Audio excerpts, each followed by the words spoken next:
व 20% अध्यात्म या धर्तीवरती कार्य करणारा हा श्री स्वामी समर्थ सेवा मार्ग। आपल्याला सर्वांना विनंती आहे, सर्वांनी स्टेजकडे तोंड करून उभं राहायचंय, रिंगण 2 मिनिटं थांबवायचंय, सर्वांना कळकळीची विनंती। आज आपल्या निघळ गावासाठी एक अभिमानाचा क्षण आहे। दिंडोरी प्रमुख स्वामी समर्थ सेवा केंद्राच्या निघळ शाखेचा आज दुसरा वर्धापन दिन आहे आणि दुसऱ्या वर्धापन दिनासाठी आपण इतक्या मोठ्या संख्येने उपस्थित राहिला, सहभागी झालेल्या कार्यक्रमामध्ये आपल्या सर्वांना, निघळकरांना आणि निघळ बाहेरून आलेल्या सर्वच स्वामी समर्थ भक्तांचे मी मनापासून निघळ गावाच्या वतीनं स्वागत करतो। आपल्याला शुभेच्छा देखील देतो। आपल्याला कल्पना आहे की 2 वर्षापूर्वी निघळ गावामध्ये राजेशजी पवार, दिंडोरी प्रमुख स्वामी समर्थ सेवा केंद्राचे महाराष्ट्राचे प्रतिनिधी यांच्या पुढाकाराने आणि आपले निघळकर हरिश्चंद्र रामचंद्र पुष्पे यांच्या पुढाकाराने हा कार्यक्रम इथे सुरू झाला। 2 वर्षापूर्वी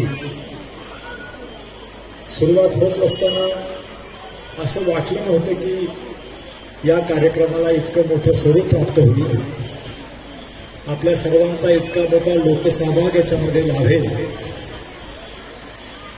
दर शनिवारी मी पाहतो, जेव्हा जेव्हा निघळमध्ये येतो, निघळमधल्या महादेव मंदिराच्या सभामंडपाच्या बाहेर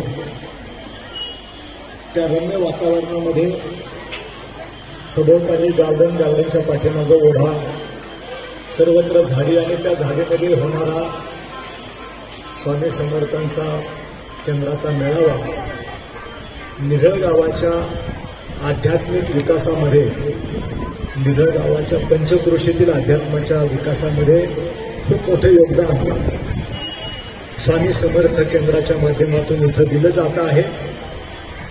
आपल्या सगळ्यांना कल्पना आहे की प्रचंड मोठ्या प्रमाणावर आर्थिक प्रगती, भौतिक प्रगती होते आहे, जगभरामध्ये होते आहे, आपल्या देशामध्ये होते आहे आणि भौतिक सुखाच्या मागे जाताना अनेक प्रकारची विस्मय, अनेक प्रकारच्या कुसंगती लोकांच्या मध्ये येत आहेत, त्याचे परिणाम आपण बघतो आहोत। पुण्यासारख्या ठिकाणी एका पोर्शे गाडीने दोघांचा जीव घेतला। एका बाजूला ते क्षण आणि आज निघळमध्ये इथे स्वामी समर्थांच्या प्रेमाने, भक्तीने वाहून जाणारा हा निघळमधला लोकांचा, भक्तांचा महापूर पाहिल्यानंतर याची आवश्यकता आणखी मोठ्या प्रमाणावर आपल्याला जाणवायला लागते आणि